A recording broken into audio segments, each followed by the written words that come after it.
Vizag steel plant పైన ఉద్యమం చేస్తారంట తులసి చంద్ గారు. మంచిదే, కానీ దేనికోసం ఉద్యమం?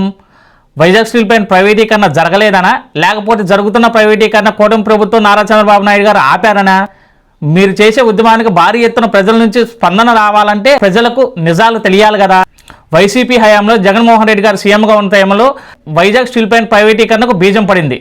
అప్పట్లో వైజాగ్ స్టీల్ ప్లాంట్ని అదాని గ్రూప్ అప్పచెప్పాలని చెప్పి చూసింది వైసీపీ ప్రభుత్వం. అప్పుడు తులసి చంద్ గారు ఎక్కడ ఒక వీడియో చేయలేదు, దీని మీద ఒక ఉద్యమ కార్యాచరణ ప్రకటించలేదు.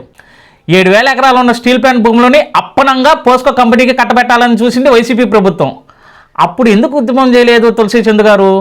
అలాగే స్టీల్ ప్లాంట్ భూముల్లో రాజధాని కట్టడానికి ప్లాన్ చేశారు వైసీపీ ప్రభుత్వం. మరి అప్పుడు కూడా ఉద్యమం చేయాలి కదా తులసి చంద్ గారు, అప్పుడు కూడా ఉద్యమం చేయలేదే. అలాగే వైసీపీ ప్రభుత్వ హయాంలో స్టీల్ ప్లాంట్ను ఆదుకోవడానికి ₹1 సాయం కూడా చేయలేదు. ఉత్పత్తి సామర్థ్యం పెంచడానికి సహాయం చేయలేదు.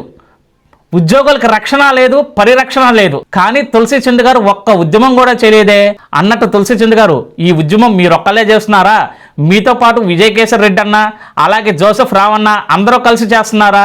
ఏం లేదు, మేము కూడా వచ్చి ఈ ఉద్యమంలో పాలు పంచుకుందామని మిమ్మల్ని అడుగుతున్నాం.